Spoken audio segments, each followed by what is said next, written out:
hissiyotlarga berilib, chiroyini ko'z-ko'z qiluvchi qizlar haqida. Bahor kelib, tabiat ko'rkiga ko'rk, chiroyga chiroy qo'shiladi.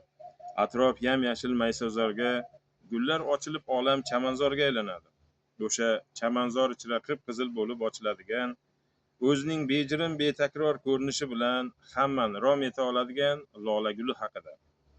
Haqiqatdan ham lola o'zining betakrorligi, gullar ichra eng saraligi bilan ajralib turadi. Bahorning mo'jizali bu tuhfasini qayerlarda uchratish mumkin degan savol tug'ilishi tabiiy albatta.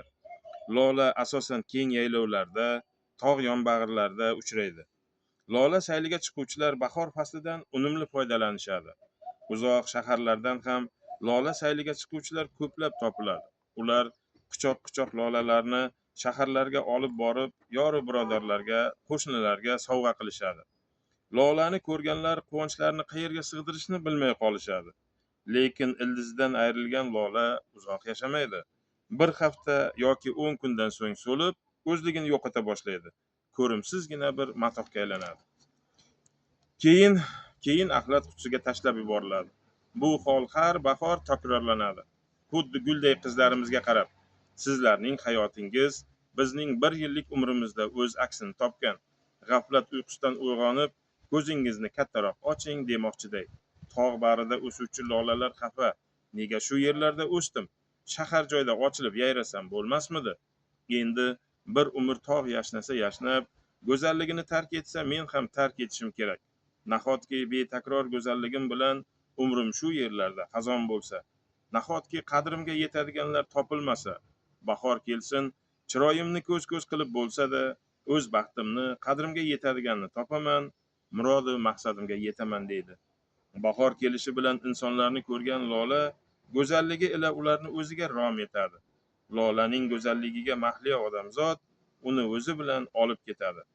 Lola baxt bilan sarmast o'z egamni topdim deb o'ylaydi, lekin ko'zlar go'zallikka to'ygandan so'ng gullarni kimlargadir sovg'a qilib yuboradi. Shunda lola o'zini, u bilan bo'lmasam, bunisi bilan birgaman-ku, meni tashlab ketgani yo'q, doim bag'rida olib yursa deb ovutadi.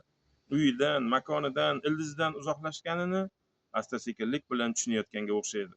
Yana bir odamga sovg'a qilib berilganda esa qattiq adashganini, bekorga o'zini ko'z-ko'z qilganini, odamlar dil yayrashi, ko'ngil xushligi uchungina chiroyga o'ch bo'lishini anglab yetadi. So'lib, gullari to'kilib, ko'rimsiz holatga kira boshlaganda esa odamzod uni axlat qutisiga irg'itadi.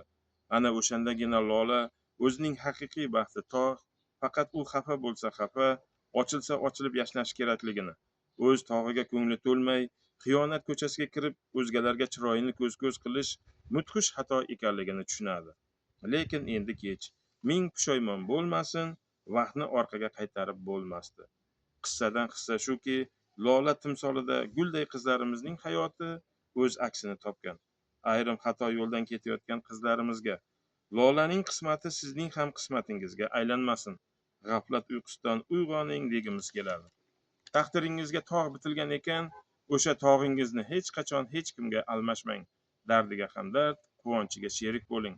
Vaqtinchalik beriladigan chiroyingizga mahliyo bo'lib, o'zligingizni unutmang. Lola guliga o'xshab, o'yin-kulguga berilib, umringizni xazon qilmang. Yana bir o'xshatmasa uchratmas degan naqlni yodingizdan chiqarmang. Uchratganingiz yaxshi bo'lsa, siz unga o'xshashga harakat qiling. Uning yarmiga aylaning.